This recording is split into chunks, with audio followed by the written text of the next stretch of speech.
Okay, so yeah, I'm going to talk about some open social protocols. I was like an early Twitter user. I was a Twitter early adopter. I have like a Twitter ID in the tens of thousands, and I was really into Twitter. And like, made a lot of friends on Twitter. Most of my professional life was through Twitter. Most of the people I work with, I got there through Twitter. Most of the stuff I read was through Twitter. We always knew, I guess, early on, everybody using Twitter kind of knew that you were at the mercy of a company, and that this company ultimately was not always going to act in your best interests. And I guess even on early Twitter, there was kind of a bonding thing among Twitter users that the company was always doing stupid things to the website that everybody hated, and everyone got really, really mad at the company. But then over the last few years, not just when Elon showed up, but a few years before that, I found that more and more my experience was getting worse, and I was having to kind of fight against the decisions that the company was making about what they put in my stream.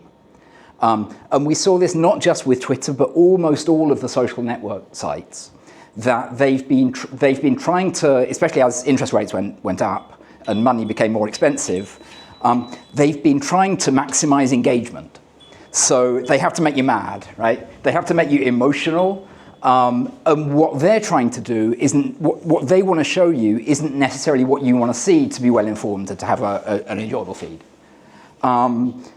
So a lot of people have, for a long time, we've known that we're going to have this problem, that we've got all these social network sites. They have network effects. It's a real pain if you're on one site and all your friends are on that site. It's a real pain for everybody to move en masse to another site. And in practice, I think that's hardly ever happened. Like, I guess the one case where it kind of happened was Dig really screwed over their users. And a lot of Dig users moved to Reddit. And that's the only case I can think of a really successful like mass migration. Every other time, when a company starts to screw over their users, people just sort of crumble off a little bit at a time, and they go to different places. So you hardly ever manage to recreate the network of a broken social network. And yet, when you participate in a social network owned by a company, you know sooner or later they're going to screw you, right? So people have been thinking, how can we do this better? How can we do this so that the company does not have control of us, right? Especially if we're free software developers, we're used to the idea that we can run our own software on our own computer. If necessary, we can compile it ourselves. It doesn't matter what the maintainer does to that software, because we own the software, we have the rights to the code. That's what the full freedoms in free software give us. So that's what we want. That's the end goal, is that a company should not be able to screw us around, basically, right? We want to be able to talk to our friends, to put whatever content we want there, and to control our own feed, control our own lives, our own social lives, and they shouldn't be able to do anything to screw us over. So that's the goal, but then when you actually try to do this, it's quite hard. So what I thought I'd do today is, I've been looking at a bunch of social protocols. I'll tell you my bias is that I'm really into Bluesky, and I kind of admire a lot of things about the ATProto decisions. But what I thought I'd do was just talk about the kind of the 4 systems that I know about.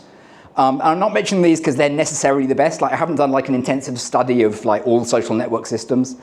There are a lot of cool systems out there, but these are the ones that I know about or that have a lot of traction. So I thought I should talk about them. Okay, so we start with Twitter, and by the way, I'm focusing on Twitter today and kind of Twitter alternatives.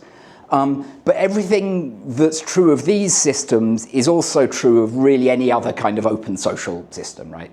So a lot of it's also true of blogging, anything where you're publishing stuff and you want your friends to be able to connect. So Twitter has kind of a very simple model, very simple Web 2 model. You've got a company with a web server. You've got some users. The users connect via their software, either a website or an app. And then that sends stuff to the server, and that goes in the database. So the model is very, very simple. If Alice wants to see what Bobby is doing, then it's just a database query, and we know how to do that, okay? So the first, I guess one of the biggest attempts to get away from this model of one computer owning something is Mastodon. And Mastodon uses a protocol called Activitypub. I'm going to talk today kind of as if Activitypub is basically just Mastodon. It's true that there's a lot more to Activitypub than just Mastodon. But since that's kind of what I'm focusing on, I'll kind of elide those together. So the idea of Mastodon is, instead of having one company which controls everybody's data, we're going to make this same stack that Twitter had, right? We've got the users talking via a client to a server, and the server has a database. We're going to use that exact stack, but lots of different people can put up that stack, right? So Mastodon uses an open source Ruby on Rails system, and anybody can set up their own Mastodon instance, and then anybody can join their instance if they let them in. And just like Elon Musk controls Twitter, those Mastodon instances are controlled. If you set one up, it's controlled by you, right? So you get to do moderation on it. You get to do, you get to decide who's allowed in, who you're going to ban, all that stuff. So we've got these servers, but then we don't just want to have your own server just sitting there. What we want them to do is we want them to be able to talk to each other. So we want your server to be able to send messages to my server, and my server to be able to send messages to his server. So let me just show you just a quick list of servers, just so you can see what this looks like for people who haven't tried Mastodon. Okay, that's not going well. So this is just some guy's random website, and they've just got a list of all these different Mastodon servers that you can use. The biggest one is Mastodon Social. This was set up by the people who wrote the software, but there were lots and lots of others. So I just yesterday joined this one, sociallinux.pizza. So this is focused on free software, and we can kind of take a look at what we see here. So this decision that I talked about, where you've got a bunch of servers, right, and you join a server, this kind of feeds through to the experience that you have. So I've got a feed here of people on my server, and then there's another feed of people on other servers. And if I post, then generally a lot of these people on my server are going to see it. People on other servers won't necessarily be able to see it. But this server and the other server can then communicate with each other. The guy running that server had to give me permission to join. He can kick me out anytime he wants. He also decides which other servers his server is going to talk to, right? So if I set up a server and I do a really bad job of spam prevention, then he might just decide that he doesn't want to talk to my server anymore. And by the way, another one you may have heard of, truth.social, which is like a right-wing American one. That is also using a Mastodon instance, but they decided that they weren't going to peer with anybody. They weren't going to take anybody else's messages. There are also recently a bunch of kind of corporate implementations of this protocol. So for example, if you're on Threads, which is the Meta attempt to do a Twitter replacement, if you're on Threads, then you have the ability to publish your stuff to Mastodon users. And I think to pull in Mastodon stuff to your Threads timeline. It's a little bit limited, and you have to opt in, but in theory you can do it. But I think the reason why these corporations have been happy to kind of communicate with Mastodon is that if you're the server host of a Mastodon instance, you actually still have kind of control over your users' accounts, right? Your identity in Mastodon is not portable. Right, so my identity, if I just signed up for this guy's server, my identity is sociallinux.pizza/Edmund Edgar. Okay, so if that server disappears, then that identity is gone. That account is gone. I can actually migrate this to a different server, but when I do, I need to get the permission of this server to move my account out. And nothing about my social graph really moves. What happens is it's like I make a new account and then we send messages to everybody who might be following me that I've moved. But all of the kind of the references, the replies and things are not really migrated. So your server controls your identity. I should say a bit about validation. So I don't know if you heard about how validation worked on Twitter, which was, so you started out with, you had people making kind of anonymous accounts on Twitter. And then people said that they wanted, you had a lot of problems with like imitators of people, right? So if I just make an account and I say I'm like Bernie Sanders, then I can tweet embarrassing things, and then people think that he said it. So Twitter made this kind of verification process where you have to send like ID documents to their company. And then this kind of all went horribly wrong, because so it then ended up with this kind of weird class system. Because if you were very important, then they would verify you. If you weren't very important, then in theory they would verify you, but it would take a really long time because they're like a company, and it's a tech company, and they don't really do support, right?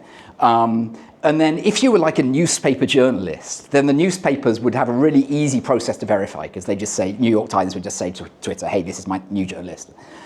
So there was this kind of two-tier system where people got kind of resentful that the kind of the high-ups and the connected people were getting verified, and that regular people couldn't get verified. And then Twitter did this weird thing with verification where there was somebody who posted something sort of racist or just in some way nasty, and they wanted to kind of punish him, but for whatever reason they didn't want to ban him. So they removed his verification. So this little check mark that you had in Twitter that was supposed to verify who you were then became this kind of mark of approval that was only given to, like, special people. So it became this really weird social thing, and then eventually Elon Musk took it over and just said, you pay me money and I'll give you the tick. So now you have all these like spammer accounts and just outright fraud accounts that have the little tick. To the point where the tick is now kind of a reliable marker that you should not follow this person on Twitter. Okay, so what they did on Mastodon is they didn't want to have this process where somebody's got to send in like a copy of a password to the server admin, right? Because he's obviously not set up for that. So what they did was they said, you've probably got a website, and your website identifies you.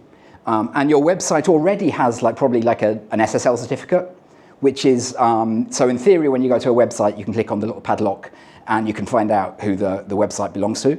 How well that process works, I would not go into, but so what Mastodon did was they put in this process where, just looking at my old profile, a couple of these links, these URLs that I control, I have connected to my Mastodon instance, and then anybody can just see that that's actually my website, okay?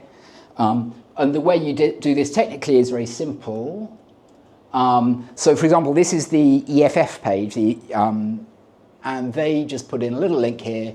You put in a link to your profile, and you put rel equals me in your web page, and then anyone looking at the Mastodon server can then just look at that website and grab this information and find out that that this website is really controlled by the person with this Mastodon account. Okay. Okay. Getting a little bit more technical, what data actually looks like and how it moves around in Mastodon. So the model that Mastodon chose for this thing was email. Because if you think about this, right, we were using all these Web 2.0 sites like Facebook and Twitter where a company controls everything. But then we had email, and email kind of feels better, right? Because in email, you can use any email server that you like. You choose the server, and the servers all peer with each other. So I can send my Gmail, I can send from my Gmail account to your Hotmail account or whatever. Or in theory, you can set up your own email server, and you can be fully hosted at your domain, and you should also be able to send to my Gmail account. So they see the world like that, is that you've got these servers, but then when they want to talk to each other, we've got a list of who wants to talk to who. So so when you publish this message, you also say it wants to go to all these followers and to all these other people, and these are the people who may be interested. So your Mastodon server is constantly sending all these messages backwards and forwards between all the people that it thinks are interested in your stuff, okay? So yeah, explicitly modeled on email. Now, a couple of problems with this. One is that there are a lot of things that you want to do on social networks that are not just based on known messages between, like, I know that this guy will be interested in my feed, right? If you do a search of Twitter, you want to know everything on Twitter that has that keyword. You don't just want to know things on Twitter that have that keyword that are on your server, okay? So global search, like if I try to search on Mastodon, it does have a little search box, but what that's going to do is it's going to search inside like sociallinux.pizza, which is generally not what I want at all. Like with Twitter, I really use the search feature, and it was really important to me when something happened that I wanted to know about, what I found there's a trick you can use, because if something happens, you want to get people who are knowledgeable. You don't want to get people who are trying to get themselves seen, right? You don't want to get people who are trying to sort of say things that are noticeable. You want people who are saying things that are true. So there are loads of tricks with search. Like if you search for some really obscure part of that story, if it's like there's a war going on, there's a battle in this town, if I put in the name of that town, then I'll get people who actually know something and who are talking about, okay, they could come from here and they could come from here. So the search to me is a really important feature of a social network, and it really doesn't work on Mastodon. A few people have tried to make really good search features where they just make an independent indexer and they grab stuff from all of the different servers, and then they make an index of it. And when they did that, they got yelled at by all these different Mastodon server admins because they thought that people might have an expectation of privacy. So if you want to harass somebody, you could search for people who are of a certain kind of person you want to harass.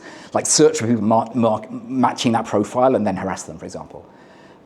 So this is this was the point where I realized that Mastodon was not the future of, like, it was not going to be what Twitter was. Like, it was not an option for, we're moving off Twitter, we're going somewhere else. It didn't work for that. It may be a great thing for like your community, you might enjoy using it, but the world cannot do that, right? The world needs an open search thing. We can't do it with a lot of kind of privacy hang-ups and stuff. I mean, people may value their privacy, great to make that system, but it's not open social of the future. It is kind of my opinion. So that's one problem with it. The other problem is that your server can get /dotted, right? So this is just, so if you're running a Mastodon instance and some content goes viral, then you'll suddenly get loads and loads and loads of incoming requests. Every like, will be giving you requests. And you've got to serve it out to all these different clients. And that turns out not to scale very well. So often if stuff goes viral on Mastodon, then the server goes down, and that's not good. And that also really affects it. It's okay if it's a really big server and they're constantly serving viral content, but if it's your own personal server, then that doesn't work well.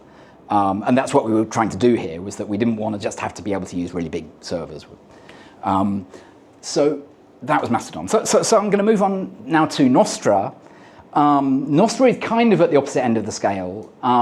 So Nostr is what happened when Bitcoin fans made a social network.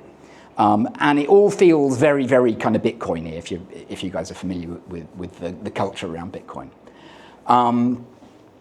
It was originally, there was a thing that preceded this called Secure Scuttlebutt, which was built by a guy who kind of lived on a boat and he wanted to talk to his friends, but he wanted it all to be peer-to-peer. And it's kind of similar to that, but what this does is, so we've got a bunch of users, the same as Twitter and Mastodon. We've got a bunch of clients. And then when I make a message, when I want to send a tweet or whatever they call it in Nostr, I sign that with my private key, and then I send it to a relay. And the nice thing about this is so a relay is a server which is responsible purely for gathering up messages and, if somebody requests them, giving them to them. Okay.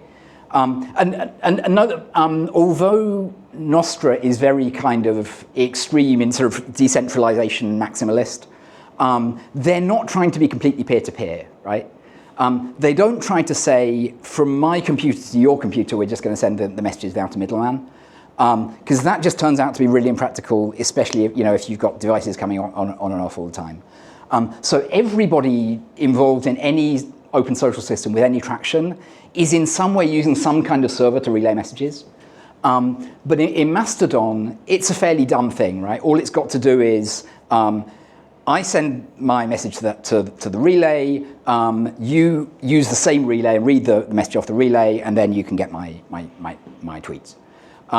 So that's not too bad. One problem with this scheme is that it works great as long as we're both using the same relay, right?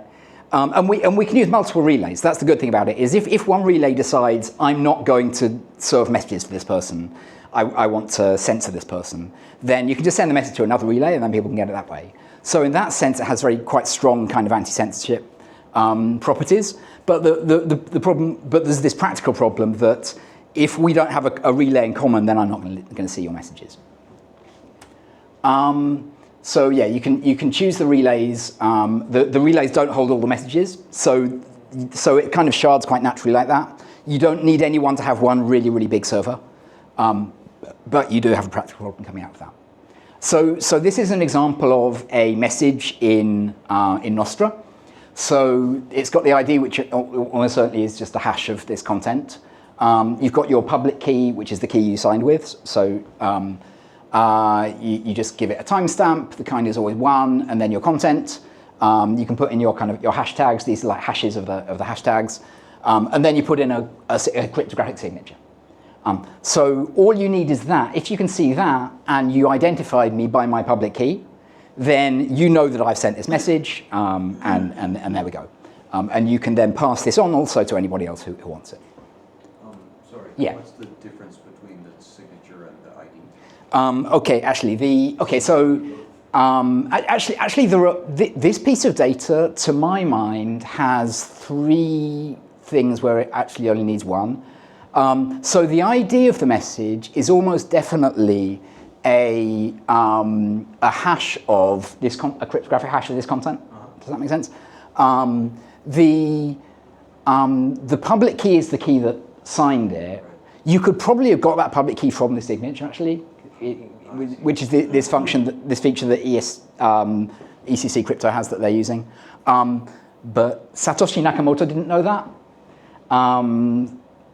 And the Nostr guys weren't going to do it a different way to Satoshi Nakamoto, as my guess. So they didn't actually need this piece of data. This is really, I think, just a hash of the thing. So actually, when you create the message, I guess you create it without the ID, without the pub key, without the sig. You sign this middle part, the created, the kind, the content, and the tags. That's like your message content. And then the ID will either be that hash that you sign, or the hash of the sign thing. I'm not sure which, but it'll be one of those. Okay, so that's kind of how that works. Then, so in Nostr, we're trying to be like decentralization maximalist. So there's a load of stuff that you just don't do. There is kind of no moderation in Nostr, because the idea is I'm only consuming messages from people I want to follow, right? So if you say something dumb and I don't want to follow anymore, I unfollow you, and that's that. So no moderation. Try not to lose your key, because there's no key rotation either. An identity in Nostr is just a public key. So, that's that. Okay, I say that, but let me just talk a little bit more about identity. And identity is kind of 2 different claims, right? Where online, if I'm trying to identify somebody, let's say I have a... So one of the things it means is I want you to call me this online. And another thing it means is that I'm who you actually expect when you say that person, right? So if I want to go online and I want to be called Bernie Sanders, I can make an account and I can be called Bernie Sanders. And I can also sign a message on Nostr saying I want to be called Bernie Sanders. But I'm not Bernie Sanders, as you would maybe expect. So coming in the opposite direction, that's what we proved earlier in Mastodon with the website connection. You want some kind of proof of that. There's a kind of a guy called Zuko came up with this sort of fundamental property of identity, that you can't make a naming scheme that is simultaneously meaningful to people, secure, and decentralized. This kind of can't be done. So if you're trying to make like a secure cryptographic identity, you end up with a very long string of numbers, in Nostr they have these npubs. So this is why when you try to make an identity system that's secure in crypto, you start off by making something that's a long string of numbers, and then you work out a way to map like a normal name to that string of numbers. So in Nostr, they came up with this scheme for identity. So your basic account is your key, okay? If you lose your key, you lose the ability to do anything else from that account. But aside from the account, you have a name, and you can map that name to a different account if you want to. So in one direction, you make a Nostr message with your key saying, "My name is Bob," and then in the other direction, you do something kind of similar to the Mastodon thing. You can make a file on a web server that you can control. Just like, remember in Mastodon, we put something in our source code. In this case, you make a dedicated file. So for example, if I want to prove that somebody is Jack Dorsey, or if I'm Jack Dorsey and I want to prove that I'm really Jack Dorsey, I make this file. See if I've got it. Yep. So this is a file on Jack Dorsey's website, which just points to his public key in Nostr, and people can look at that and they can check that when somebody calling themselves Jack uses this public key, that's really Jack Dorsey. And by the way, I know this. I know that primal.net is Jack Dorsey's website because I looked at his Twitter profile. Anyway, okay, so now the actual experience of using this thing, there's a whole bunch of clients, so I don't want to kind of really generalize about it. I made an account yesterday on it, which I can no longer get into on this browser. I need to attach some kind of signing software. It's kind of magnificent. It's like absolute commitment to decentralization and kind of cryptography, and absolutely no compromises with usability, which I kind of admire, but also I'm not using it. Okay, so that is Nostr. Now let me say something about Farcaster. Have you heard of? Has anyone heard of Farcaster? Maybe not. Maybe it's just like a crypto thing, made by crypto people. So what we do here is something kind of similar in the basic architecture of it. So we've got a bunch of users. They've got their own clients. Either they sign messages themselves, or they use an application and the application signs a message on their behalf. And then these are sent to what are called hubs. And the hubs are generally quite big servers. And generally you want your hub to have all the messages. But anybody can make a hub and they can sync off another hub. And if these two hubs independently get messages, they will gossip them in between them, right? So they'll kind of synchronize those messages. Excuse me. Yeah, so you generally need a big server if you want to run one of those hubs. So we wanted everything to be kind of peer-to-peer and easy to self-host, but you kind of don't have that feature. You do have these big hubs that somebody has to run. Not that many of them in the world. But at least, because they're kind of dumb, if they misbehave, you can always just switch to a different hub. They also, because it's crypto, they also make you spend money. If you want to leave your message, if you want your message to like stay on the hubs for a long time, you have to pay some money, which is called state rent. Now, Farcaster has one really dominant implementation called Warpcast, which is made by the people who built it, and it's closed source, which is insane. Because like when you look at this community, they built this community of like these incredible builders. Everybody's like a hacker and a builder, and nobody can improve their software. It's just absolutely nuts. There are a bunch of other smaller clients, but basically everybody is on the same one, which is Warpcast. For moderation, the main timeline on there is actually I should just maybe open up Warpcast and show you what's going on. So this is this is a Warpcast. Just switch to the browser. Yeah, so this is my Warpcast feed, and we have these things called channels. Let's go to, for example, Japan channel. And I've got all messages about Japan. So these channels are kind of like subreddits, if you're familiar with Reddit. So a channel is all kind of like a hashtag. But it's moderated by somebody. So somebody owns this channel, and they have the ability to moderate on it. So at least this gives you some ability to do kind of decentralized moderation. So with Nostr, if you have kind of no moderation, then if you have a very open setup, then you may have a lot of problems with spam and stuff. If you just on Twitter, you just have kind of one organization which is doing all the moderation, which is kind of nasty. But here you kind of segment the moderation so that you can always join a channel that moderates in the way that you like. Yeah. How do you own a channel? Like who? Yeah. What kind of authority designates that? So you register one early on and you pay for it. I can't remember exactly who you pay. I wouldn't be surprised if it's something controlled by the founders of Warpcast, because that's kind of how they roll. But yeah, so basically it's kind of first man, first serve, plus you pay. So yeah. So that's how you get a channel. And then there's a lot of quite imaginative kind of crypto stuff then going on with then managing these channels where you say you have to buy this NFT if you want to have membership and stuff like that. And so that is basically how Farcaster works.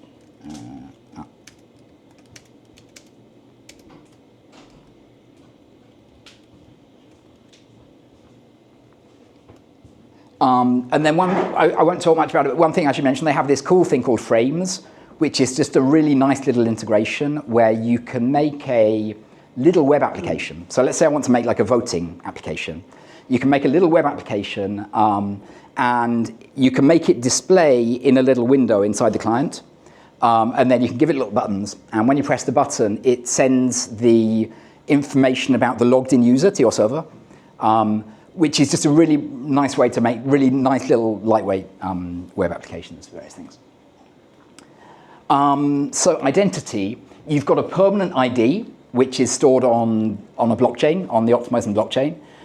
Because they're using a blockchain for this, somebody has to pay when you register an ID. So Warpcast, in practice, are charging when you first sign up. So you have to pay Warpcast before you can even do anything. And they use part of that money then to register your ID on the blockchain. You can, as I said earlier, you can then, so you have a private key which then controls that ID. You can also then delegate that to an application. So if you want to just use some web application, you don't have to manage your own private key. You can just make a normal account with the web application, and they can sign for you. So that system, so we've got the ID layer, and then just like with Nostr and Mastodon, or just like with Nostr, we then want to map a human name onto that ID. They have like a centralized directory for doing that, which they have control over, and they also have integration with ENS. Has anybody heard of ENS? Again, probably a blockchain thing, not so famous. This is a system on the Ethereum network for decentralized IDs. So you can register a name, you pay when you register the name, and then, so it's kind of decentralized DNS.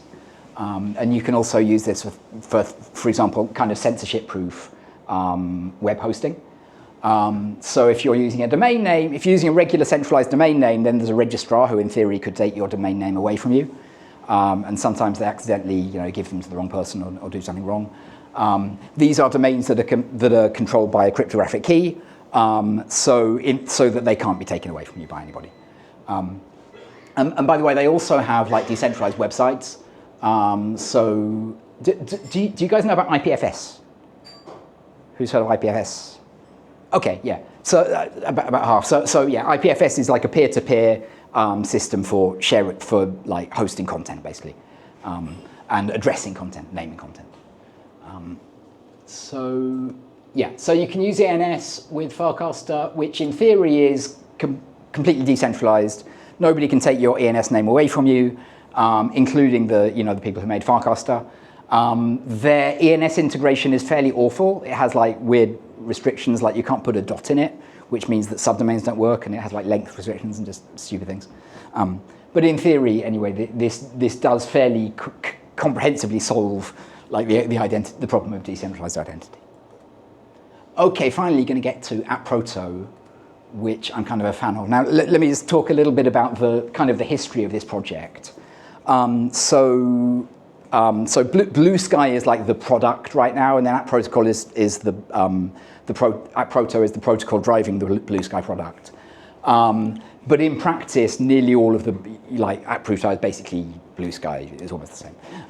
So this was founded originally inside Twitter by Jack Dorsey. So Jack Dorsey is also a big like decentralization guy and a crypto guy. And he wanted it to be, he didn't think that Twitter should be centralized in the way that it was, which at the time gave him a lot of power, and then ultimately gave it to Elon Musk. He didn't think that the world should work like that, so he hired a team inside Twitter to come up with a decentralization design that would allow them to decentralize Twitter. But then Twitter kind of changed direction, and Jack Dorsey left, and then that project kind of spun itself out of Twitter. and it ended up making its own public benefit corporation.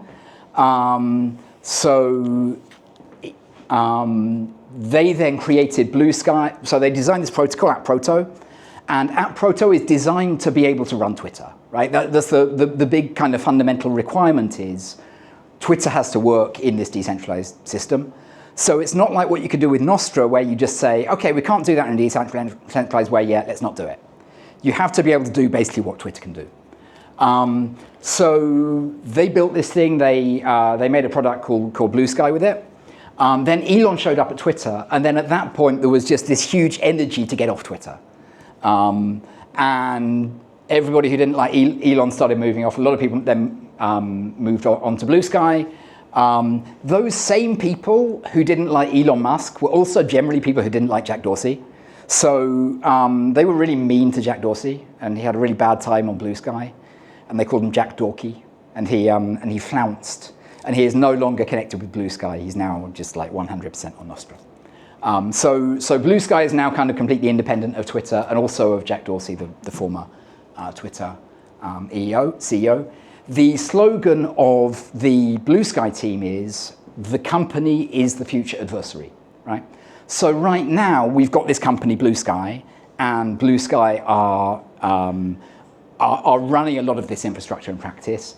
In theory, what should be able to happen is, if Bluesky start to screw us around, everybody should be able to get off Bluesky and preserve their social network and preserve all their content and preserve everything. That is the expressed goal of this system. We'll talk a bit about how far it's actually achieved right now. Okay, so that's the philosophy. And the kind of the key intuition in this design is we really have to decentralize the content, right? We have to decentralize the content, but then the actual infrastructure that we use to access that content doesn't necessarily have to be like peer-to-peer. It doesn't necessarily have to be quite so decentralized. So I'll talk a bit more about how that's done. So what we want to do is you want to control your own content if you want to. And then anything else that like Twitter would previously have been doing, we want each separate function to be done like in a decentralized way. So let me talk a bit more about that. And by the way, another angle to the way they talk about this, they also have like a scaling story for how they do this, which is really interesting to me because generally with P2P stuff, like our experience in developing P2P is it's nearly always worse performance than what you can do with a centralized system.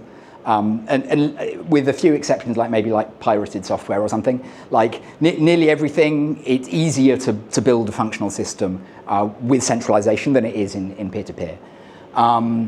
But there's this really interesting article that I'd recommend if you're into like engineering at scale, about how you start with this is how you scale out a big application. And you start out with having lots of, you separate all of the features into different servers and you make them as far as possible asynchronous. And what they do here is they want to take all these functions and open them up so that anybody can run or anybody can call any of these different functions. I'll say a little bit more about what that means. So this is my kind of rubbish diagram of what's going on. So the important thing is this thing called the PDS, and this stands for a personal data server. So the idea is that your original, when you make your content, the original authoritative repository of where that content lives. So your content is like all your skeets and sorry, they're called skeets. So Bluesky tweets are called skeets, which was something foisted on the community. It's obscene American slang. But the team begged the community not to call them skeets, and the community called them skeets. So all your skeets live on this personal data server, and the idea is that anybody can then come back later and fetch them from the personal data server. The personal data server is designed to be extremely lightweight and extremely easy to run. So remember I was saying with Mastodon, if you're running a Mastodon instance, then potentially if it gets popular, you have to actually serve quite a lot of data, and it's quite difficult to keep that thing up. Whereas a PDS is designed to be very simple to run. You can put it, on any little VPS and with a bunch of other things running on it. It's absolutely fine. It's really simple to do.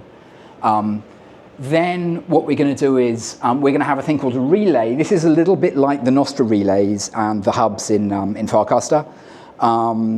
The relay we expect to have all of basically all of the entire world stuff. So this comes from, for example, we want things like search to work properly, right? So we accept that we have to have some servers that have all of the data, because you can't do a good search index without somebody getting all the data. So we have this relay, which is actually which requires quite a lot of oomph to run. But if the relay starts screwing around, somebody else can set one up. And because all of the content is in these PDSs, you can always get the content back, okay? So the relay then is spurting out kind of a constant event stream of all of the different messages. And you can set up a WebSockets connection and just listen to all these messages. And then all of these other things like follow lists and feeds and block lists, all of this stuff is then unbundled. So anybody can make a feed, and I can subscribe to that feed from inside my client. Anybody can make a block list, and I can subscribe to that block list. So let me actually just go into my client and show you some stuff going on here. If I can remember where Bluesky was. Oh yeah. So, for example, my feeds.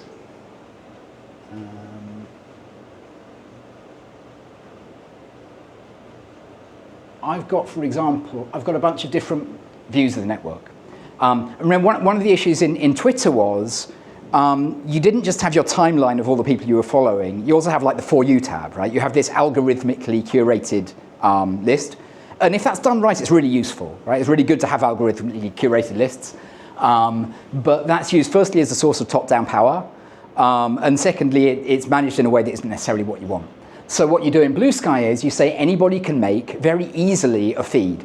And you can write a little bit of Python code or a little bit of TypeScript code that will slurp in the messages from the fire hose and say, these are the interesting ones, I'm going to put this in the feed. And then a feed consists of just a list of IDs of messages. So it's really simple, really lightweight to serve, and then the client will slurp those all in and show them in the client. And there's some really nice ones, this is quiet posters, the quiet posters feed. So this is people you follow who don't skeet much. Just when somebody shows up, they haven't been there for a while, you can see them. This one I broke. I was just tinkering around, made one about things goats because I got 2 goats. And then we can browse the list of feeds, and we can see loads and loads of different feeds that different people are curating that will give me either a human curated timeline that somebody is choosing to put stuff in it, or an algorithmic timeline with just some computer program deciding what should go in it. So those are feeds. We've then got, I can't remember where it is, moderation, that's what we want.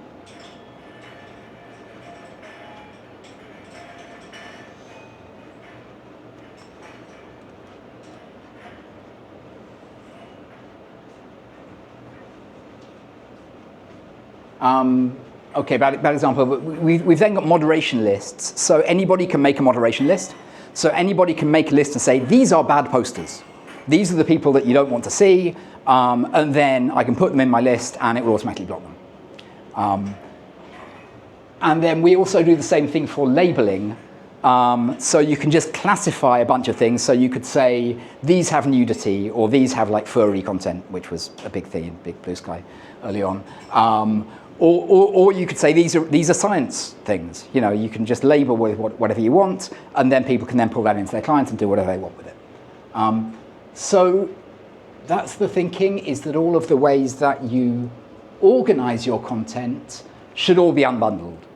So that you really can, if we have to move off of the infrastructure provided by Bluesky, and we have to go and do it a different way, we can carry on using all of our feeds and all of our block lists and all of that stuff.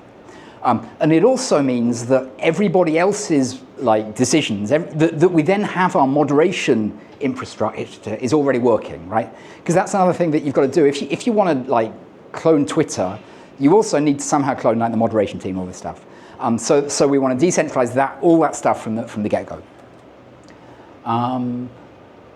Okay, so it's really easy to run a PDS. This is the link for it. It's like you just pull a Docker instance and set it up, and very, very, very, very lightweight. Yeah.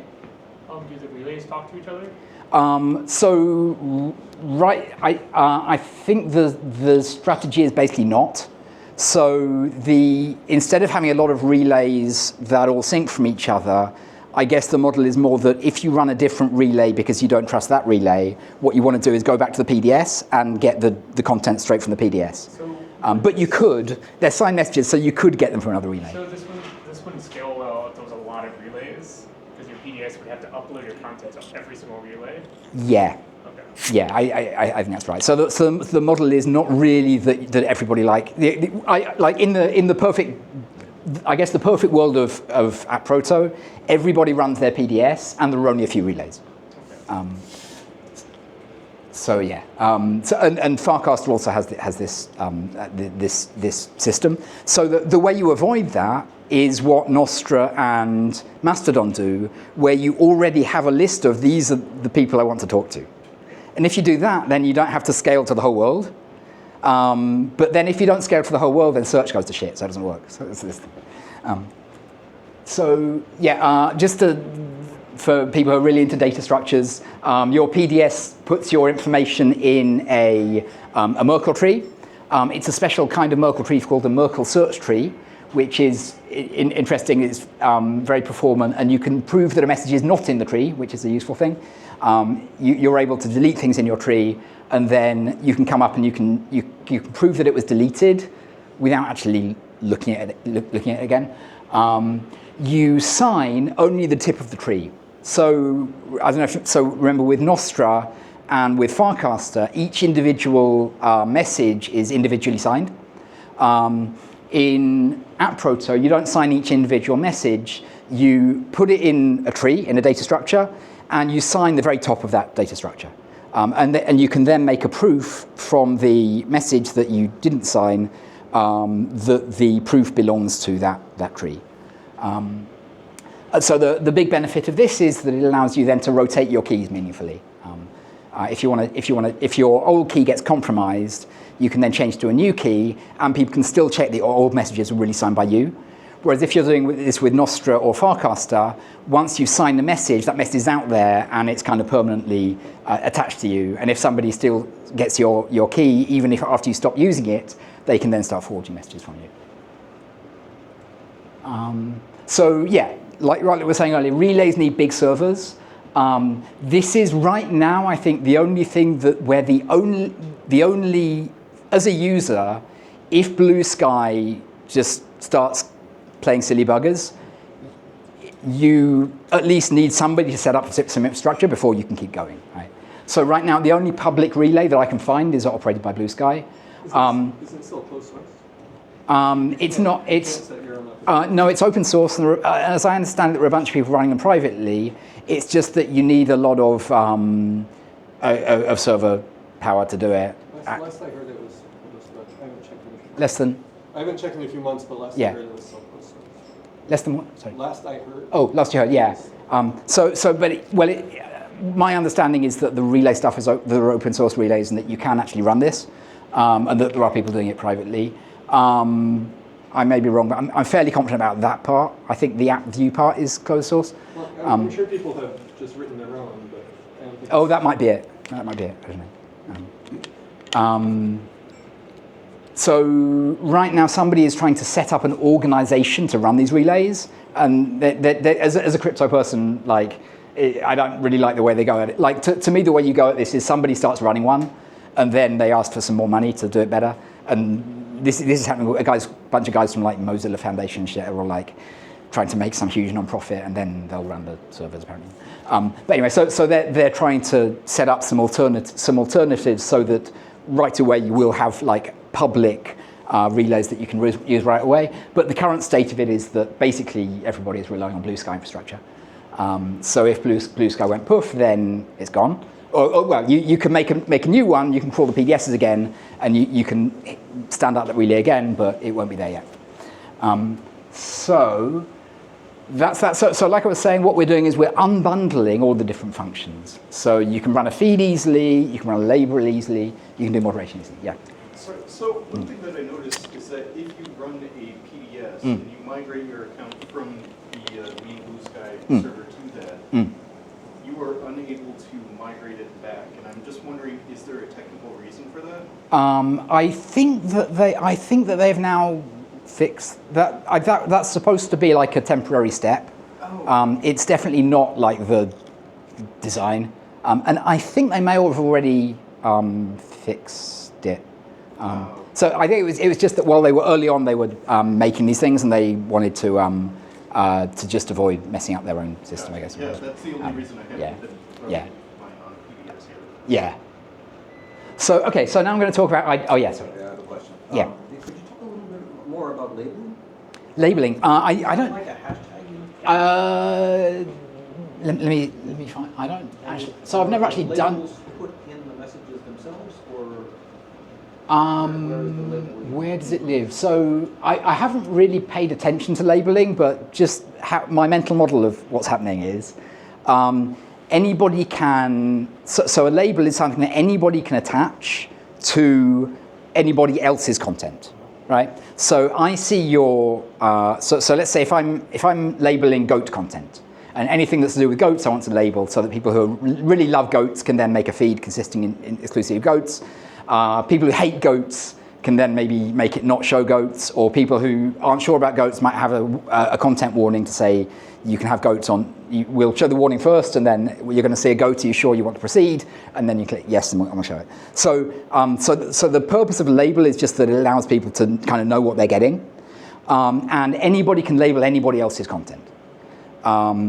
When you make that label of somebody else's content, that's something that you publish under your account. So it's like content you publish about somebody else's content is kind of how it's structured. Does that make sense? So can you search for a label, or I guess you can. I haven't. I'll try later. Let's try later. I guess you can search for a label. Yeah. And then presumably you could also filter using labels you didn't like. Yeah. Yeah. Even if it's the same label. Exactly. Yeah. Yeah. So it's a way of doing these kind of decentralized classifiers of all these different kinds of content. And again, that's something that you can do it as a human, just clicking on stuff, and you can also like make algorithms do it and do AI stuff to do it.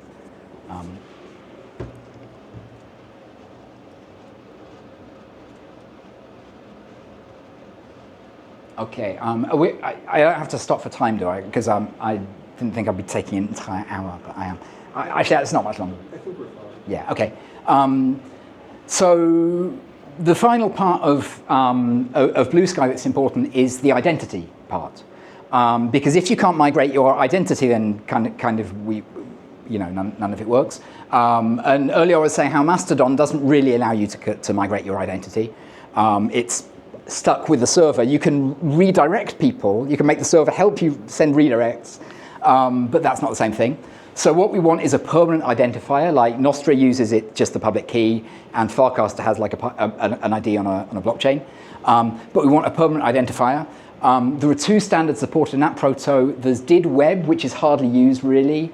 That's like a W3C standard for something. And there's did PLC. Did PLC is what nearly everybody is using. Did PLC is, PLC stands for Public Ledger of Credentials. You always also hear it talked about as standing for like placeholder.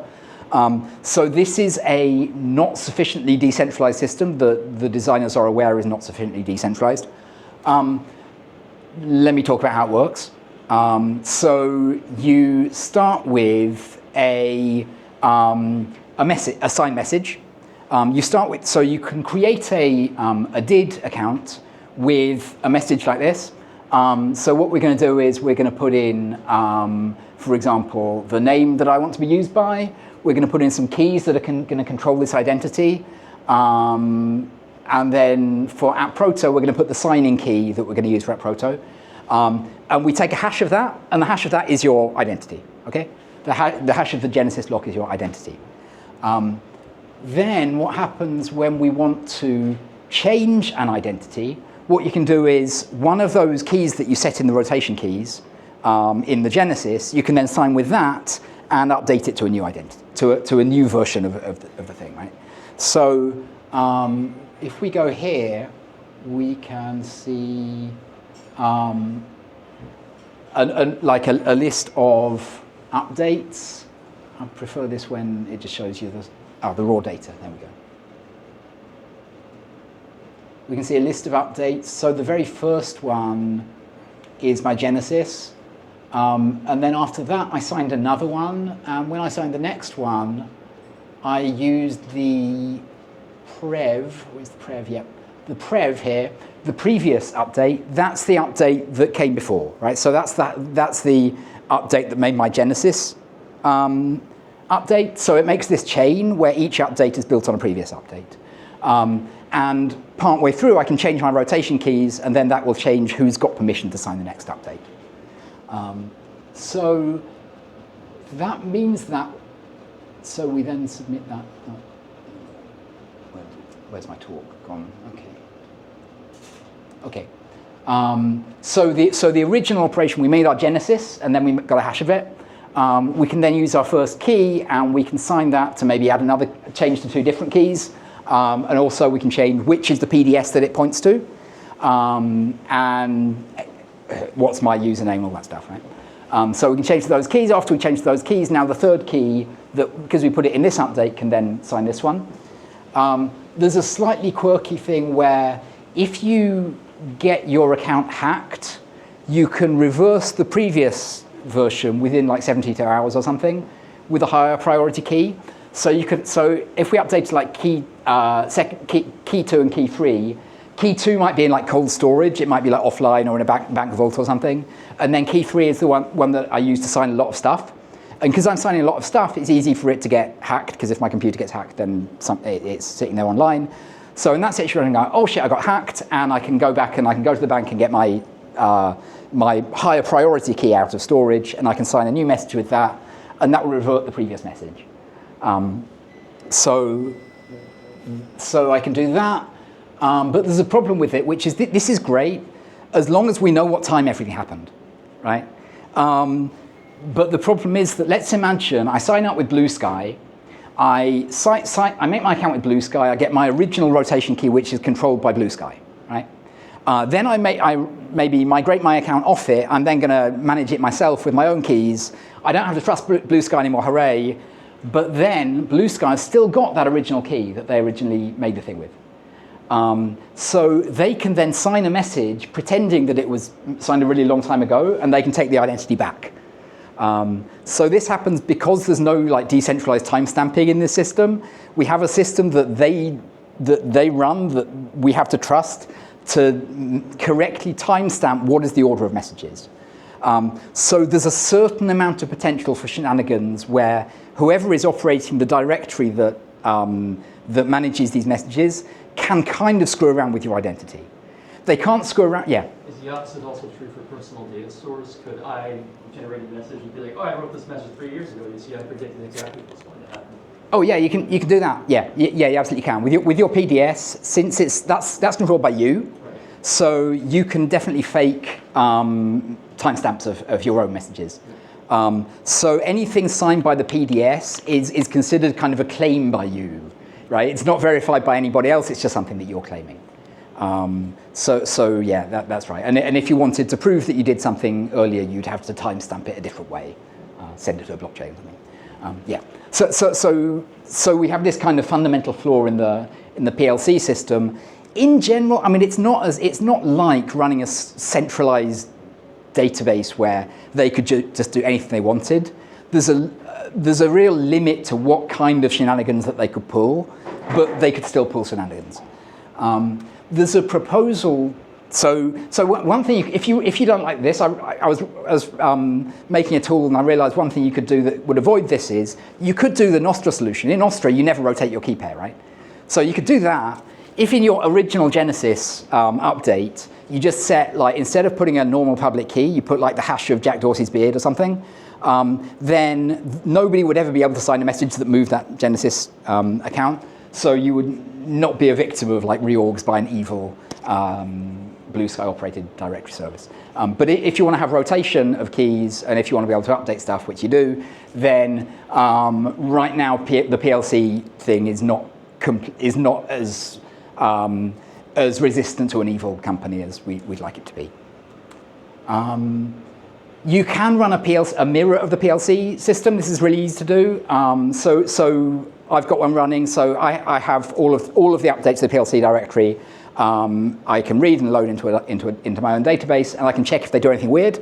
But that doesn't. But if we're thinking the company is the future adversary, that doesn't really protect us, because what will happen is before they start screwing around, they'll stop publishing the mirrors, and then we won't be able to detect it. So this is not really a solution. They're talking about using a consortium blockchain to do this, which is a very unloved version of a blockchain. This seems like a terrible idea to me. Like, I've worked on some consortium blockchains, and I've never ever heard of one that works. I think they always fail. So the idea of a consortium blockchain is instead of having, like, in a public blockchain, you've got random people can participate in deciding, like, what is the current state of our database.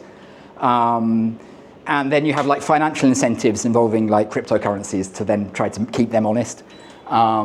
In a consortium, you say, we have 10 people we trust, and probably most of those people aren't going to all go evil at the same time.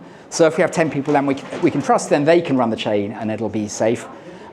In practice, I don't think it works, because it either becomes very kind of fractious. If they all hate each other, then it kind of schisms and becomes fractious. And if they're all really good friends, then it doesn't really protect us, because like if Bluesky start to say we need to start deleting these accounts because these are bad people, then probably all their friends from the Mozilla Foundation or whoever are going to agree with them. So this doesn't really, I don't think, solve the problem. And then the final thing is just the same move that we saw in the previous systems. If you want to if I want to prove that I'm Bernie Sanders, we can do the same thing. We can either put a link on a website back to the ID, or we can put it in DNS. So, for example, sanders.senate.gov is the name of Bernie Sanders on Bluesky. If you look at the DNS for this domain, which is managed by whoever runs senate.gov, then that's got a link back to his DID.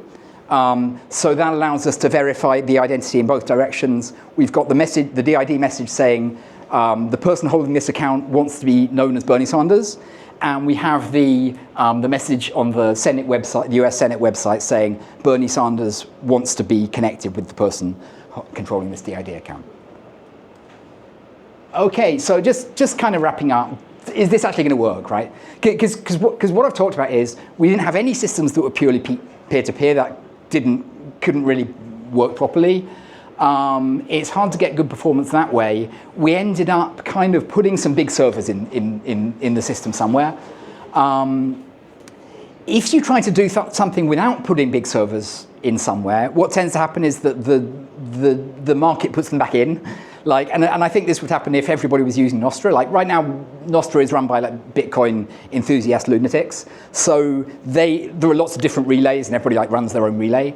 But in practice, I think if everybody's using Nostr, then everybody would end up using the same relay, and then that would screw everybody over.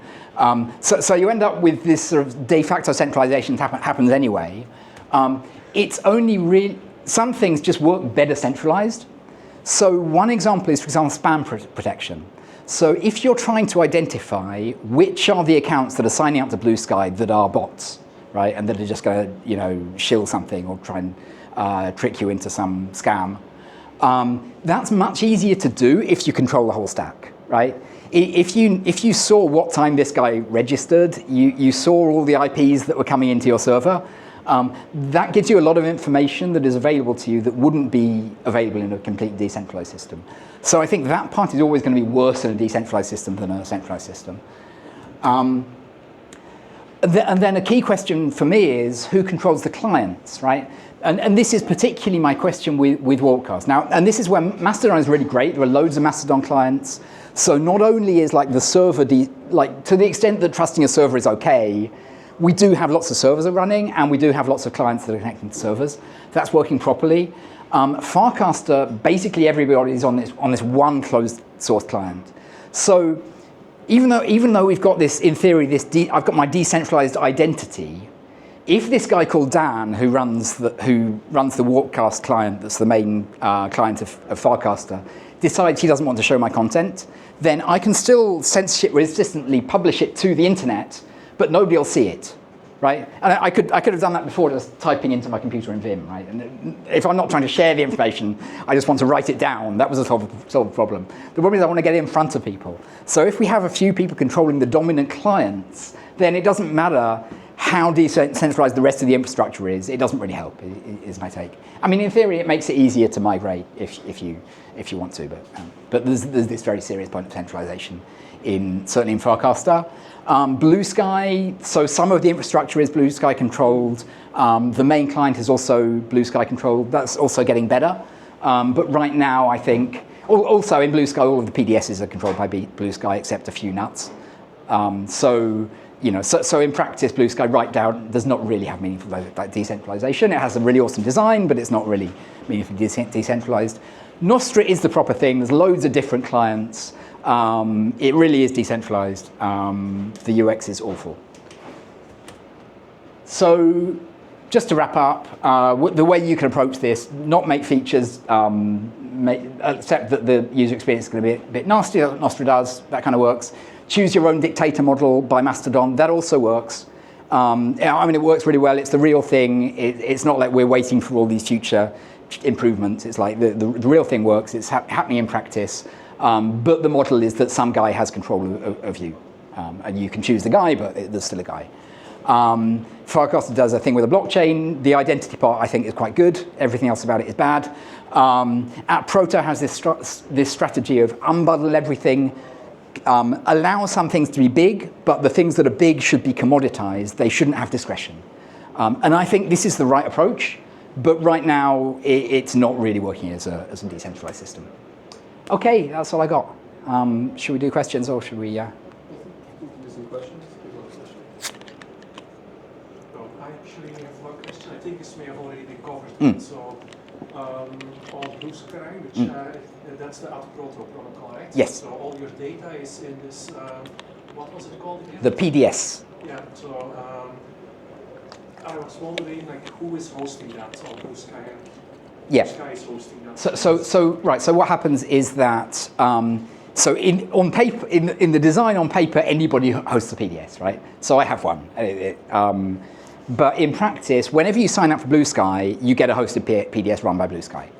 And the vast majority, the overwhelming majority of the PDSs, of the accounts on Bluesky are using the Bluesky PDS. So basically, if they at one point say, like, hey, we're going to take all of these offline, Yes. then it's just gone. That's right. That's right. Unless you backed it up somewhere while you still Yeah, that's right. And unless you set your so your content would be gone. So if you're using their PDS, your content would be gone unless you backed it up, which you could have done. Your identity would be gone unless you set a rotation key so that you could then migrate the account somewhere else, which is something that I think probably we should start pushing for next. Like, it's something that right now I think there are not really good tools to do it, but it's very simple to do. And you can leave your PDS still on Bluesky, but then just add to the account a new account that controls it above the control of Bluesky, so that you can migrate it out. Apart from the flaws that I talked about with the DID server. Yeah. How confident are you Bluesky is going to actually become more decentralized? Compared to now, I'm very confident it will become more decentralized. Is it going to be enough? I don't know. I mean, the people involved. I have a lot of respect for the people involved, and I know they're trying to do this.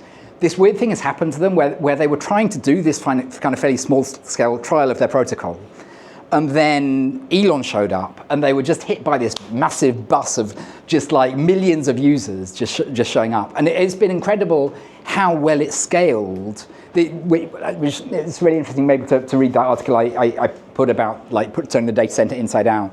It has scaled really well as a system. Even as a centralized system, it scaled really well. But yeah, I think they are serious about doing it. At the same time, the user base is not really demanding it, right? And a lot of the users just don't want it, especially the people that came from Twitter. They're like, we don't want especially because you have a lot of kind of anti, not exactly anti-PID. Everybody's like a lot of people are like anti-crypto because they don't like Jack Dorsey, and they and they don't like Elon Musk, and they don't like that whole vibe of tech companies. And crypto, as in cryptocurrency with the coins, is very associated right now with like American like venture capitalists, like right-wing hustlers. So there's a lot of resistance to anything like that from the community in Bluesky. And they recently took funding from a company called Blockchain Capital, which has blockchain in it, and the community got really mad that there was blockchain involved. But the only way that I know of to actually fix the identity system would be to use a blockchain. The community would really hate that.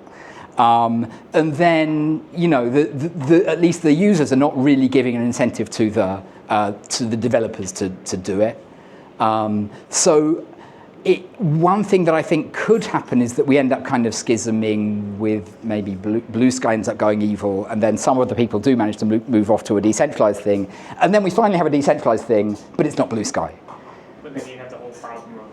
Well, we go through it once, right? I think that's what we can do. Like, ATProto has the design that we need, I think, to if it was operated by people who cared about decentralization and the community understood why you need decentralization, then we could have a decentralized Bluesky. I think it would work.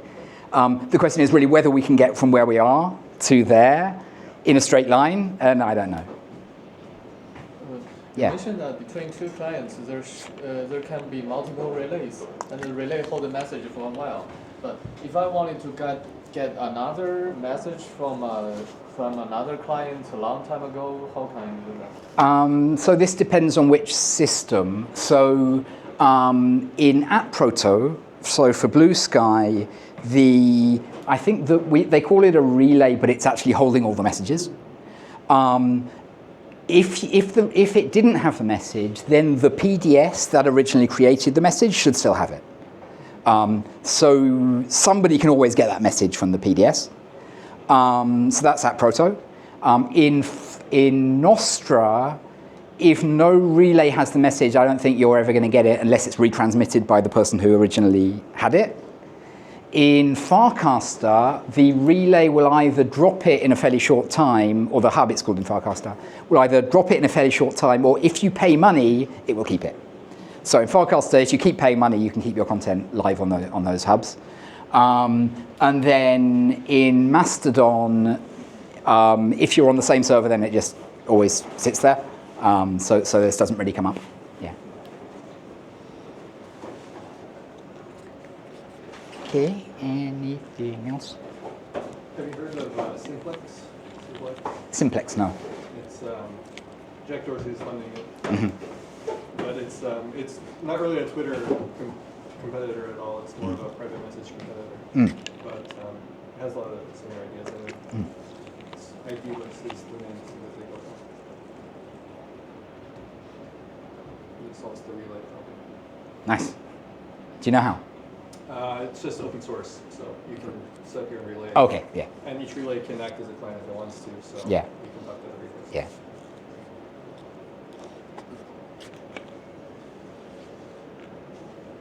I think that's it. Is pizza good?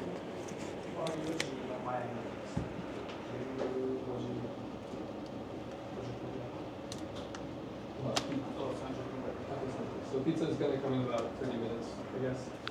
So we'll have to get I guess I'll ask another question. Oh, sure.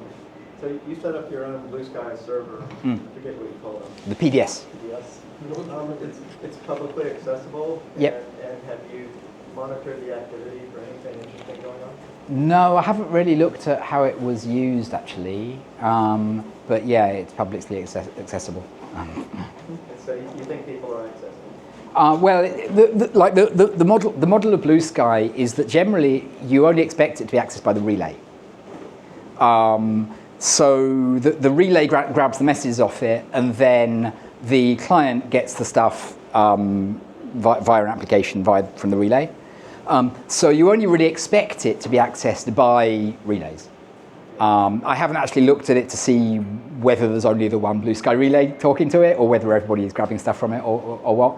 It would be interesting actually to see if there are other relays that are actually grabbing the content or not. In the client, it just looks exactly like any other. Like this is the big difference between what Mastodon do and what Bluesky ATProto do, is that in Bluesky you shouldn't even be able to see in the client that the person is self-hosting, right? It should be completely happening behind the scenes. Whereas in Mastodon, the hosting really kind of leaks into everything about your experience, But yeah, so there were certainly people accessing reading my stuff, because I could see the likes and retweets. Well, no, yeah, I didn't. I don't think I don't think they use the bandwidth because the relay grabs the bandwidth. The relay reads the things off it, and then the relay sends it to everybody else. So this is also why you don't have to worry about being slash-dotted really from running in PDS in the way that you do with Mastodon. That only works because everyone kind of agrees to use the same relay, right? No, I mean, they don't have it. So so the relays have to be connecting to the PDSs, Sure. Yeah. right? As long as the relays are connecting to the PDSs, and anybody can connect, right? The relay can show up and connect to my PDS and get my messages off it. So it doesn't matter if this side of the room is using one relay and this side of the room is using a different relay. As long as they're all getting the same messages, it should actually be indistinguishable to the end user which of the relays they're using. Well, until you have In Nostr it does, right? In Nostr, the messages, because there's no kind of server except the relay, in Nostr the messages are all going from you to the relay to a user. So if you have a relay in common, it's fine. You can all use different relays, but if you and you don't use the same relay, as I understand it in Nostr, then you won't get the messages. Well, but I'm just saying, I guess in theory, you have relays who don't want to listen to some users because they're bots. You could, yeah. And then you Yeah. have that schism again where you're I can't talk to Yeah. you because my relay doesn't agree with you. Yeah, that's right. So you. But they're not really Yeah. experiencing that because there's only one relay. But I guess in theory, if you have Yeah, well, in theory, yeah. If you have some relays that decide they're not going to take some content, then in the way it's supposed to be designed, it's then up to the user to decide do they actually is that what they want, right? And if that's not what they want, then they should use a relay that does give them the content that they want. So again, the thinking behind the design is that it's okay to have kind of centralized servers as long as it's very easy to switch between them. So this guy says his job is to give you all the messages. You discover he's not giving you all the messages. Okay, I take it off. I use this one. in theory, you could also listen to multiple and combine. Yeah, that's right. That would also work in theory, I think. Yeah. And yeah, you can certainly do that if you're, and that would certainly work. So yeah. And also the relay isn't sharded in any way right now apparently, but it could be. You could shard, for example, these users go on this relay and these users go on the other relay. So 95% of what you talked about was basically we have interesting people who want to talk with other interesting people. Yeah. But the reality is that any network, as soon as it becomes even remotely popular, gets spammed. Yeah. And on Mastodon, it certainly has the responsibility of the individual operators Right. thinking about that. Yeah. But how does this play out in a model like Bluesky, especially if Bluesky came to be sort of the same thing that Twitter was? Yeah. And that was for the masses who really don't care about this sort of thing, certainly don't want to handle these Yeah. sort of focus themselves. Yeah. So the way it's supposed to work in the ATProto design is that moderation and curation is decentralized, so it's done by block lists. So what happens is that anybody can make a block list. We assume that somebody is going to make a block list that is useful to you, and that is who is doing the moderation for you. That could be a big block list. You know what I mean? They get pretty big. Actually, let me see if I can get this back. Actually, I wanted to show you Clear Sky, to show you all the block lists I'm on. See if it goes any good. Anyway. Oh yeah, there we go. Okay, so there's a site called Clear Sky, which is which just kind of shows you all the stuff about the account. So I put in Goat Navy as my handle, And then it's got my did address there and the PDS that one is hosted on. I've got another one that is my self-hosted one. And then we can see all of the lists that I'm on. And some of these are lists that are there for a good reason, and some of them are lists that are there for a bad reason. So, for example, I listed on a political betting site, so I'm on the political betting list. I'm on Bastards 2, Actual Fascists, Lizard, fuck crypto. There's a lot of people that don't like crypto on Bluesky, so there's a lot of kind of crypto-related block lists where people can block you if you've mentioned any crypto thing. Big old stinkers. Well, you stink. Anyway, so this is this experiment in decentralized moderation. I'm not totally convinced. I mean, it's definitely got promise. It's this idea that anybody can be the moderator, I think, is good. And it would sound like it would really fragment the experience, that some people in the conversation have like one block list and other people have another block list. But it mostly seems okay. Like the Bluesky block is very kind of complete in that like anything to do with you is kind of removed. And yeah, it seems to work at least on a technical level. On a practical level, I think the problem with it is that the kind of person who is attracted by the idea of making a list of bad people will tend to have like a lot of eccentric beefs. It's like maybe not the sort of person whose moderation decisions you want to sign up to. But in theory, I think there will be things that evolve over time when there are some level-headed people who want to do this kind of thing, and you will have good decentralized block lists. But the problem was that the Bluesky community was not into decentralization, right? So there was this big kind of pitchforks moment when loads of influential Bluesky commentators were going, we demand that Bluesky do their moderation properly, right? So we don't just want to rely on these on these decentralized block lists. Bluesky should be doing it, and Bluesky should be keeping the bad people out. So then what happened was that Bluesky ended up hiring their own trust and safety team. They're constantly doing a lot of moderation into what you see. So now I think that doesn't scale anyway, and it's not supposed to be the model, but it's where we are now. So I would say that basically decentralized moderation has not yet been proved to work. Technically, it definitely works, but socially, it's not clear that it works. And so my original question, yeah. So, this is more about moderation again. Yeah. When you're moderating, you're going after I don't want to say like real people or legitimate people, but yeah. Most of these are accounts that are operated by individuals for some purpose. Yeah. Like so for example, like several years ago, I logged into my Facebook account one yeah. day, and I suddenly had 200 friend requests. Right. Yeah. That were all very obviously fake. Yeah. It was all yeah. Eastern Europeans. Yeah. And that kind of automated spam. Yeah. How do you deal with that if you're not expecting the actual Bluesky benefit corp or whatever to vet all sign-ups and pass them for the activity? Yeah, I mean, one thing that you can do is that you can you don't necessarily like if you're running so think about it from the end from the point of view of the client, right? You've got a client that's ultimately deciding what to show you, and it's doing that by aggregating various like feeds and things.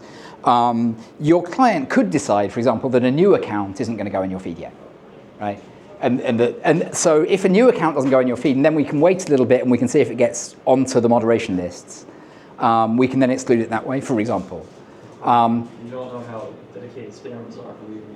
No, I 6 months in the past to be able to yeah, no, I moderate a subreddit, so believe me. I moderate a crypto subreddit, so I know how dedicated spammers are. Yeah, but I mean the same process that any company uses, in theory, somebody running a decentralized moderation list can use. With the exception that, as I said, if you control the whole stack, you have a lot more information than you do if you're like one person using only public information. There's also an enormous amount of data space that gets wasted if you actually are just letting spam accounts essentially live forever if they once they've been registered. Yeah, I mean, well, the nice thing about the PDS model is that the spammers can waste their own PDS space. But yeah, if you don't have anything at the level of, for example, the relay, then you end up putting a lot of spam space on the relay, I guess. And anybody else who is sort of indexing stuff for searches and anything like that, you would end up wasting, yeah. So yeah, I can see how you then end up making moderation decisions on the relay where you weren't supposed to be. Yeah. I don't have a Bluesky account with Mastodon. Yeah. How is there some kind of mechanism like banning? Bluesky has banning. I meant to check and I haven't.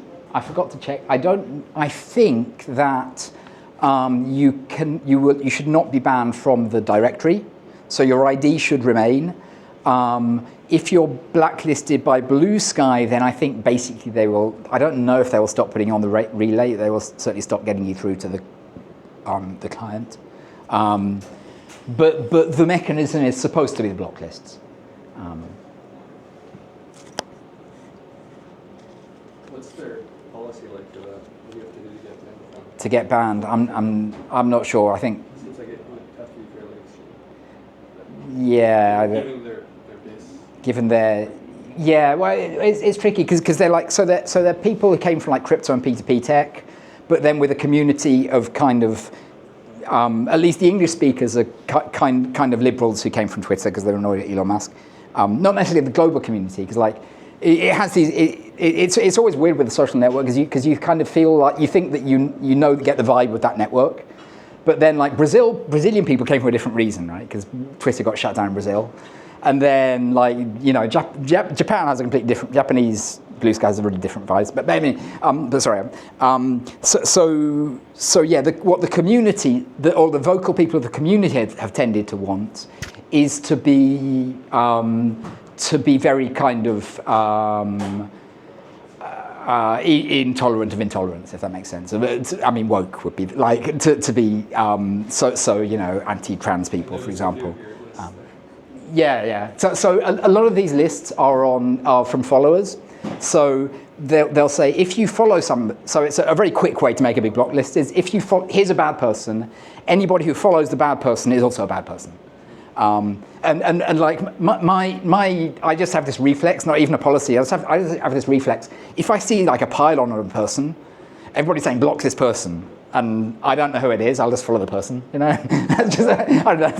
That's just how my mind works. So I end up on the block lists of like the bad people. And then sometimes sometimes I'll see them skeeting, and I'll realise there's a good reason why people are blocking them. Then I'll block them. But like my first reflex is okay, follow them and see what they're saying. So yeah, but it doesn't like everybody ends up when they go to this website. Everybody notices that they're on this list of like just completely deranged, abusive things. Just saying really really rude things about them.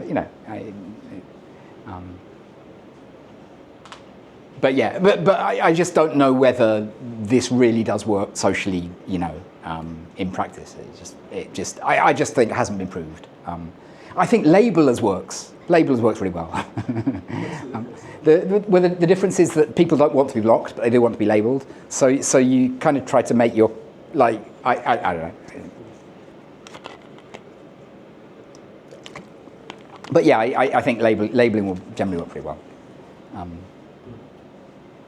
Because I think spam is just really hard because it's this constant arms race, where anything that you do to try to defeat spammers will do another thing, and you're constantly evolving. So it's just a really hard problem. And then anything to do with kind of abuse and harassment and trolling, that stuff is just this very tricky subjective problem, So it's just content moderation is really hard. And then doing it in a decentralized way is even harder, I think. Yeah. I noticed, I think like blocking and BlockFi that's like public information. Yes. So it's not stored just on the relay. Because I'm curious because I use Limia, which is kind of like Mastodon. Yeah. It's the same Activitypub. Yeah. And like upvoting and downvoting is all Yeah. public information. Yeah. And the downsides of that is someone can like, oh, you downvoted me, I'm gonna go after you. Right? Yeah. Like, Yeah. Ideally, you could keep that potentially private. Yeah. So I I'm curious. So they purposely don't hide blocking. It kind of can't be done on the open model that like, and this is the difference with Mastodon again, is that Mastodon is kind of, has this kind of privacy idea still. Whereas in ATProto, you say to make this thing work, all this stuff needs to be public. Because if it's not public, then, well, your client has to be able to query it, which in theory, some could be private somewhere. But okay, then the problem is where. So, because like where would you put it? blocking could be done completely client side. Yeah, like, that's true. I shouldn't necessarily need to tell everyone I don't want to look at something. Yeah. I guess. It Now that is public information, even though it Yeah. could in theory be private without losing any type of openness, because it's Yeah. you can do it on client side. You could. That's true. You could do it on client side. A client question, then you could write your own client that does that. Yeah. Sure. Yeah. But like, they Yeah. chose to do it this model. Yeah. I was just curious on why they chose that. I mean, if you, public. yeah, if Like you, why Twitter instead of not Twitter? well, if you put it purely on the client, then the problem is what happens when you move clients, right?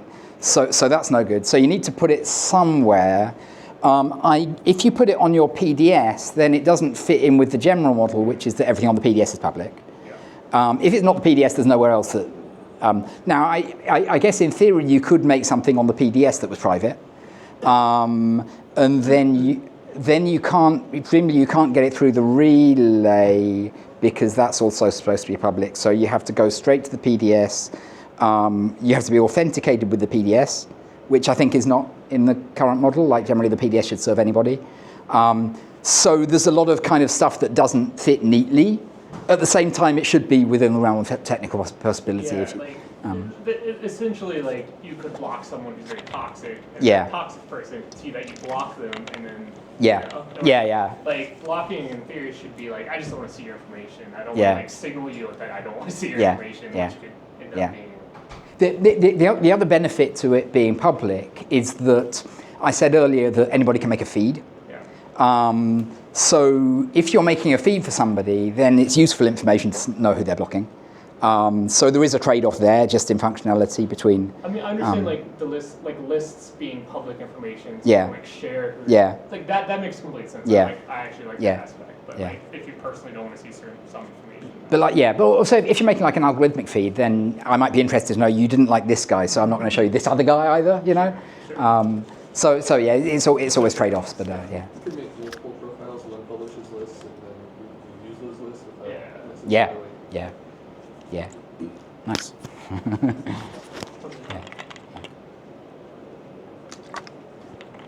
You could do that even so no protocol changes and just like a client thing, right? That this was your secret blocker account.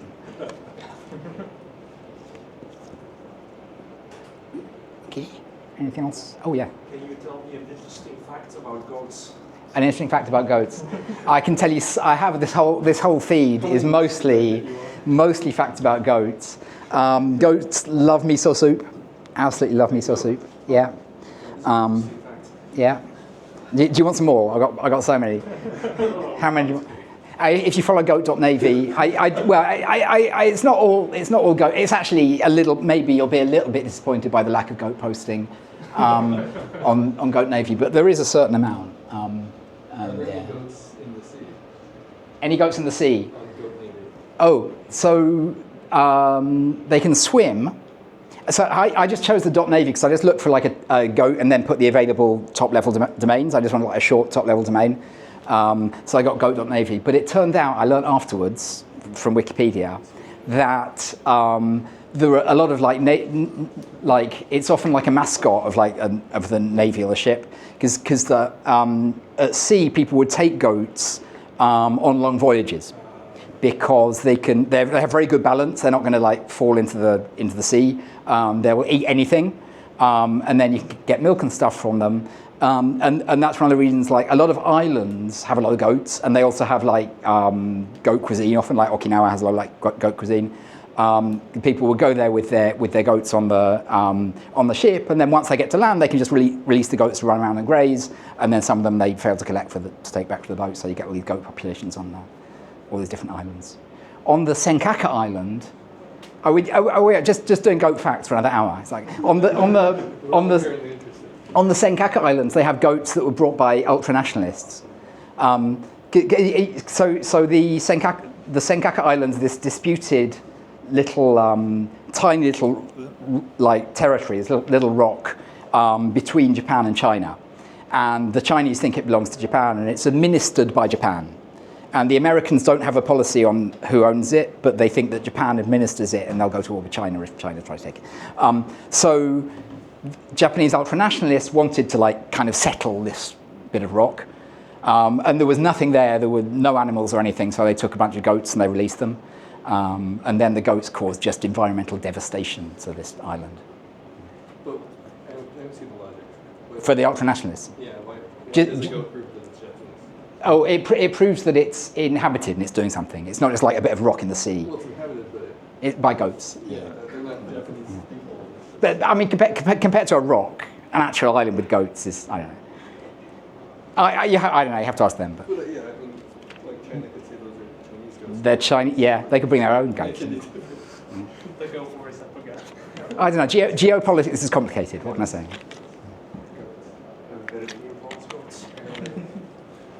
Well, what is the size of the island? Oh, the Senkaku? I don't know, it's pretty small, right? It's more than one island, I think. Couple, yeah. Yeah, but they're all pretty small. And I hear it's mostly about like the fishing waters around it. I think there's oil and stuff there too. What it is.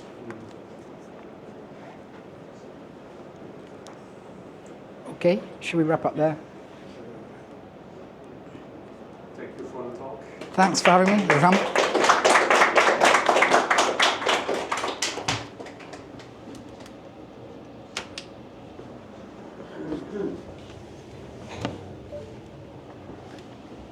So pizza should be here soon. Feel free to grab it in the meantime.